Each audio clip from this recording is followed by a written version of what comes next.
Bem, pessoal, nós vamos iniciar então o curso de NR35, que diz respeito ao trabalho em altura. A NR35 é uma das normas regulamentadoras aí do Ministério do Trabalho e ela vai dar instruções e obrigações a respeito de todo o trabalho feito em altura. Bom, então, a norma regulamentadora 35, trabalho em altura, estabelece requisitos mínimos e medidas de proteção para trabalho em altura. Então, baseado nela, tem alguns itens lá na norma que são obrigatórios que a gente tenha conhecimento. Você que vai trabalhar com altura, você tem que conhecer cada um desses itens e o que ele significa para o seu trabalho. Como toda norma regulamentadora, ela dá diretrizes, só que normalmente ela é genérica. Então, no seu campo de trabalho, na sua atividade, você vai adaptar ela à sua atividade, tá ok? Então, baseada nela, a gente criou alguns tópicos até além dos que estão na norma. Então, objetivo e campo de aplicação, responsabilidades, capacitação e treinamento, planejamento, organização e execução, EPI e EPC, fator de queda, dicas de segurança e acidentes de trabalho em altura. Lembrando que se você tiver dúvidas, você pode postar no fórum do curso de NR35 ou acionar o professor pelo chat. Tem um chat também que você pode acionar o professor e ele pode tirar as suas dúvidas, tá ok? Então, começando por objetivo e campo de aplicação. Então, olha, trabalho em altura, o que a norma a NR35 ela considera? Acima de 2 metros do chão, do piso, já é considerado altura e está exposto aos riscos de altura. 2 metros de altura, talvez você pode pensar que não seja muito, mas quando você sofre uma queda dessa altura, os danos podem ser muito grandes, porque quem pula de 2 metros de altura, ele planeja, né, sabe onde vai cair. Agora, quem cai não, quem cai pode cair de qualquer jeito, pode quebrar um braço, pode quebrar uma perna, pode bater a cabeça. Então, 2 metros de altura é uma altura que realmente ela pode gerar sérias consequências. Tem algumas empresas que adotam essa medida, essa altura, com valores inferiores. Tá? Superior não pode porque você vai estar violando a NR35. Agora, inferior é muito comum. Então, tem empresas, por exemplo, que ela considera trabalho em altura acima de 1,60 m, 1,70 m, 1,80 m, tá bom? Algumas indústrias assim, mais rígidas com as questões das normas, elas diminuem esse valor da altura. Não tem problema nenhum. Agora, se aumentar, aí não, aí você está violando a norma, tá bom? Então, complementando as normas regulamentadoras, tem as normas técnicas também e outras normas internacionais também são aplicáveis com relação a trabalho em altura.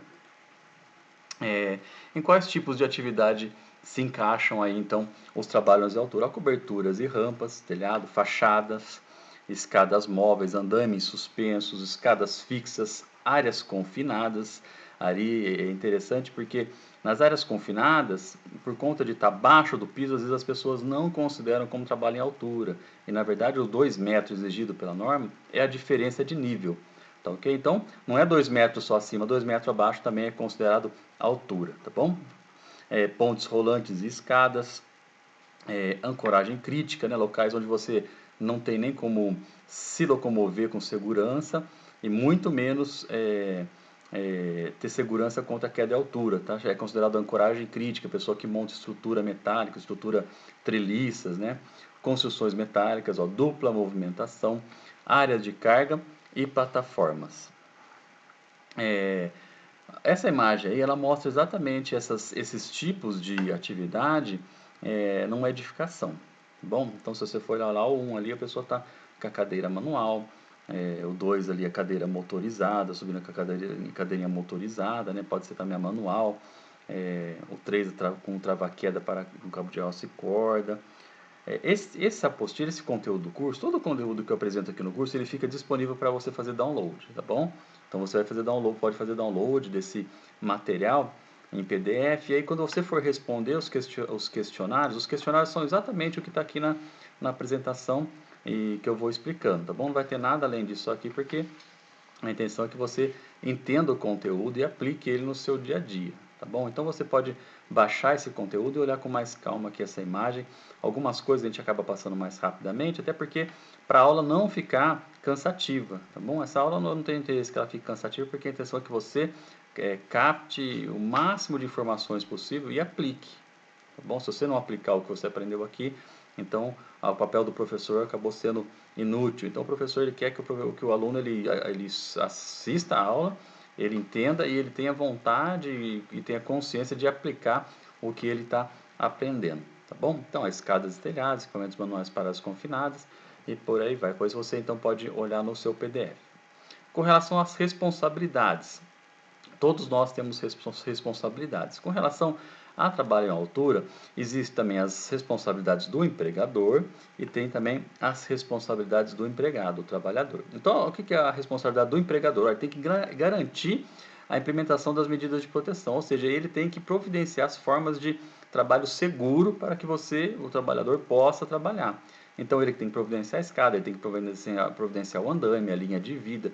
Tudo isso é responsabilidade do trabalhador. Ele também tem que assegurar que seja utilizado a APR, tá? Ou análise de risco, a R. E, quando aplicava a permissão de trabalho. Análise de risco, análise preliminar de risco, como muita gente chama, ela é aquele documento que você faz de planejamento da atividade, só que num sentido assim, mais amplo, tá bom? Então a análise preliminar vai considerar todas as situações possíveis de risco em todas as áreas, para que você possa fazer uma considerações das medidas de controle. Tudo aquilo que você vai fazer para evitar que aqueles riscos que você identificou, que eles venham a se tornar acidente, tá bom? Então, análise preliminar de risco, o empregador ele tem a obrigação de fazer isso e deixar disponível para o funcionário, porque a análise preliminar de risco, depois que ela é feita, ela tem que ser informada à equipe que vai trabalhar, o trabalhador tem que ele tem que ficar ciente, né? Um treinamento, a APR é um treinamento a respeito da atividade. Permissão de trabalho já é lá no ponto de execução de trabalho, uma atividade específica, ele vai avaliar se foram feitos as medidas de controles que estavam na PR, se elas foram respeitadas, se elas são realmente sendo executadas e se as pessoas estão capacitadas, se elas têm os treinamentos, se elas passaram pelo exame médico para saber se elas têm capacidade também fisiológica para poder estar exercendo a função. E aí, então, ele permite que você faça o trabalho, tá bom? Aí um representante do empregador, um representante da empresa, ele vai assinar permitindo você a trabalhar, tá bom? E também desenvolver procedimento operacional. Então, todos os serviços que a empresa necessita que o trabalhador faça, ela tem que providenciar, então, os documentos, as instruções, os treinamentos. Assim, mas a pessoa já é contratada com experiência, ela sabe trabalhar. Sim, ela sabe trabalhar, mas mesmo assim a empresa tem que passar para ele como que ela vai trabalhar dentro das suas instalações, tá bom? Às vezes uma prática que você estava acostumado em outros locais, na empresa que você vai trabalhar talvez não seja desse jeito. Então por isso que o empregador, ele tem que passar para você a forma como como se trabalha dentro da empresa dele, tá bom?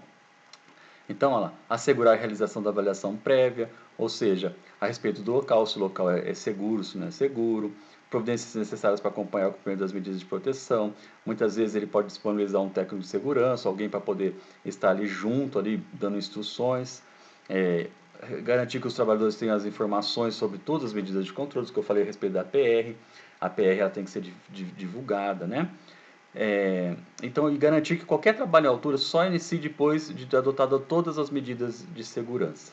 Bom, então ele tem que ir lá, aí depois ele emite a permissão de trabalho, depois que está tudo ok, o pessoal já fez tudo que tinha que fazer com relação à segurança, se preparou, aí sim está liberado. Assegurar que o trabalho possa parar em caso de ter alguma situação de risco. Estabelecer uma sistemática de autorização, ou seja, para poder fazer uma liberação de trabalho, por exemplo, uma área pode solicitar, aí a segurança do trabalho pode ser acionada, um supervisor, um encarregado. Então tem uma hierarquia de autorizações para que as pessoas confiram se realmente as medidas de controle são adequadas e se elas estão sendo adotadas, tá bom? Assegurar que todo trabalho em altura seja realizado sob supervisão. Isso é importante, porque em alguns locais isso não é possível por conta da quantidade de pessoas, mas é muito importante que haja uma supervisão. Tá bom? Uma pessoa que vai lá, que tenha conhecimento de segurança do trabalho e faça uma avaliação sobre o procedimento que está sendo adotado e as medidas de controle. tá bom?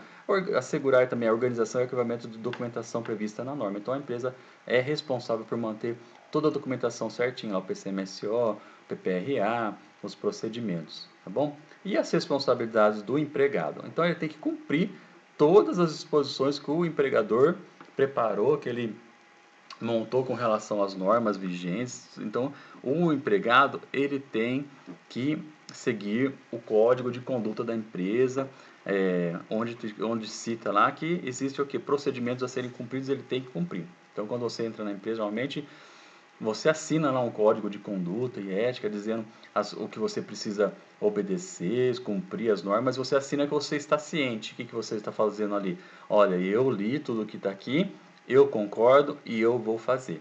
Tá bom? Às vezes as pessoas assinam as coisas sem ter muita responsabilidade, mas quando você assina um documento, ele tem valor jurídico. Quando você assina uma APR, por exemplo, que ela consta lá que você tem que fazer alguns procedimentos de determinada forma, você está assinando que você vai fazer aquilo. Bom, é diferente de você falar e depois, não, quando você assina, você tem que fazer, tá bom? Na impossibilidade de cumprir a APR ou APT, você tem que informar o seu supervisor, seu encarregado, o porquê que não pode ser feito. Então, ele vai interromper a atividade, tá bom? Você tem que colaborar com o empregador na implementação das disposições contidas nessa norma. Ou seja, o empregador, muitas vezes, ele não consegue ficar acompanhando o tempo todo você executar o serviço. Então, você também tem que ter seu papel de zelar pela segurança e também pela implementação. Muitas vezes tem coisas que o empregador não está vendo e você está vendo ali na área de trabalho, você pode implementar. Então, você tem uma grande possibilidade de estar contribuindo para a segurança dos seus companheiros, até a sua mesmo. Interromper as atividades exercendo a recusa. O que isso quer dizer? Quer dizer que se você foi designado uma atividade e você notou que existe uma incoerência, uma condição insegura, você tem o direito à recusa. Você fala assim, olha, eu não vou fazer por esse motivo. Existe um risco, eu vou estar me arriscando, então não posso fazer esse serviço, tá? Então isso é um direito, uma responsabilidade. Você não pode dizer assim, eu vou fazer esse trabalho mesmo com risco, porque eu sou um bom funcionário. Muito pelo contrário, as empresas elas entendem que esses funcionários que se arriscam, eles são péssimos funcionários. Já falei isso em outras aulas. Quando você tem uma capacidade muito grande de entendimento, você conhece muito do trabalho, mas você não respeita normas de segurança, você acaba sendo um funcionário que não tem tanto valor do ponto de vista profissional. Bom, as empresas elas não gostam muito de contratar pessoas com essa mentalidade de falta de responsabilidade com relação à segurança, por melhor que seja, tá bom? Eu já vi funcionários extremamente bons, assim, que eles achavam que se eles saíssem da empresa, a empresa ia fechar. E eles foram realmente retirados do trabalho por conta de não cumprir normas de trabalho, não cumprir procedimentos de segurança, porque a empresa prefere ela não ter aquele profissional que às vezes é um gênio, do que ter ele sofrer então ver um acidente acontecer, uma fatalidade, tá bom? Então, zelar pela sua segurança e de outras pessoas que possam ser afetadas. Todo trabalhador, ele trabalha em conjunto com outras pessoas, às vezes não na mesma atividade, mas ele trabalha em conjunto com outras pessoas de forma, vamos dizer assim, de forma geral, ela trabalha com outras pessoas, seja uma pessoa que está próxima ao trabalho dele, está exposta ao trabalho, ou está vinculada indiretamente. Então, você tem a responsabilidade de zelar pela sua segurança e também dos seus colegas de trabalho, tá bom? Capacitação e treinamento.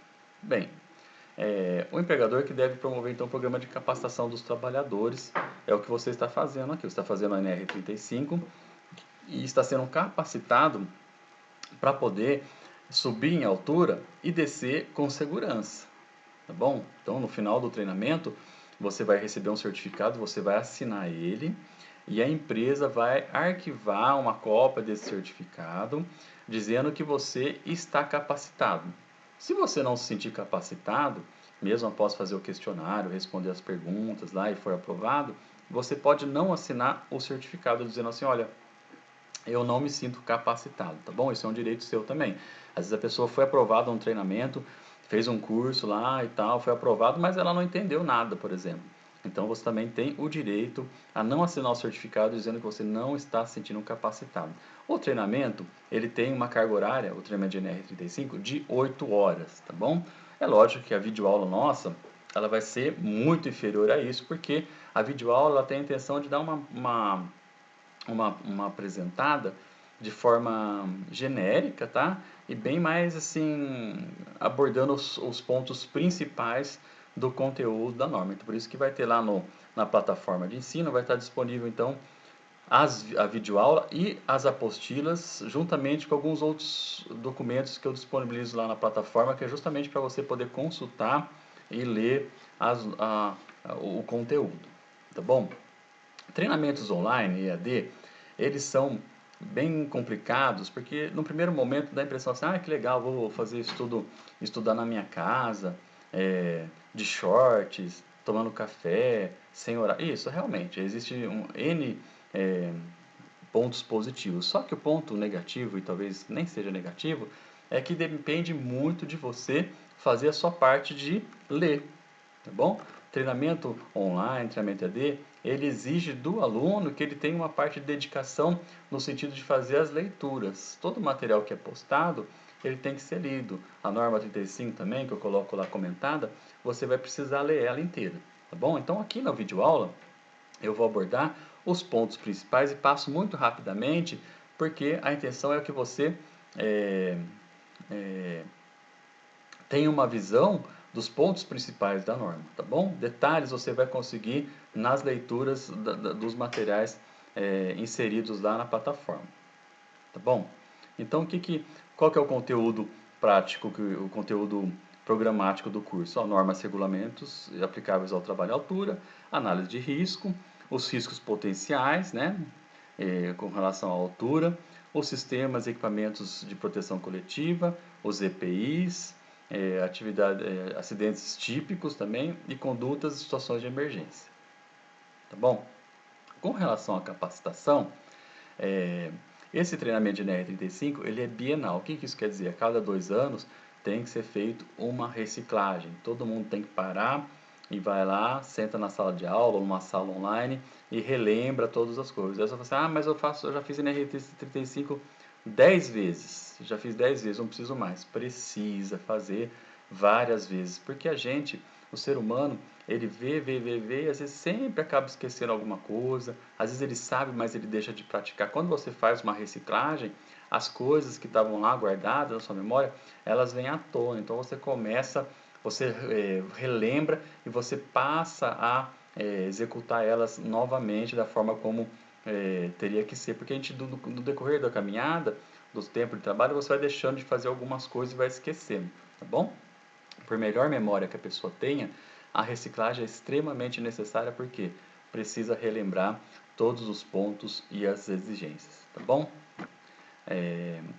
Quando tiver mudança de procedimentos ou condições de operação do trabalho, também precisa, tá bom? Fazer reciclagem. Um evento que indique a necessidade de novo treinamento, por exemplo, uma situação de acidente do trabalho. Quando acontecer um acidente do trabalho, tem que fazer a reciclagem novamente, tá bom? Vamos supor, a pessoa sofreu um acidente com altura. Tudo bem, ela vai se recuperar do acidente e depois ela tem que voltar para poder fazer uma reciclagem de NR35. Se a pessoa ficar afastada do trabalho por um período superior a 90 dias, também tem que fazer reciclagem. Mudança de empresa. Mesmo que a empresa tenha o mesmo segmento de trabalho, a norma fala que você tem que fazer a reciclagem novamente, tá ok? O treinamento periódico bienal deve ter carga mínima de 8 horas, tá bom? A capacitação deve ser realizada preferencialmente durante o horário de trabalho. Como nossa situação aqui é uma situação de treinamento online, já você pode escolher o horário que você quer fazer, ou se o seu empregador puder disponibilizar um horário durante o dia, aí é uma questão de livre negociação, tá bom? Deve ser ministrado por instrutores com comprovada proficiência no assunto. Isso tem que tomar muito cuidado. Tem muita gente dando treinamento, justamente agora que as plataformas online estão muito intensas, tem muita gente dando treinamento sem conhecimento. Tá bom? Por isso que o certificado do seu treinamento de NR vai vir assinado tem que vir assinado por um profissional com registro no conselho de classe, tá bom? Porque está dizendo lá que essa pessoa ela tem propriedade, tem responsabilidade sobre o treinamento que ela te deu, tá bom? Aí no final do treinamento vai ser emitido o certificado contendo o nome, o conteúdo, a carga horária, data, local, realização do treinamento, nome e qualificação dos instrutores e assinatura do responsável, tá bom? Tudo isso vai ter no seu certificado para ele poder ser válido. E aí o certificado vai ser entregue para você e uma cópia arquivada na empresa, conforme eu tinha falado. Então, você que está fazendo o treinamento de NR35, então você vai receber o seu certificado dessa forma. Tá ok, pessoal? Essa primeira aula, vou parar por aqui, e a próxima aula nós seguimos com planejamento e organização. Muito obrigado, faça o questionário e se tiver dúvidas, chame no chat ou poste no fórum. Muito obrigado.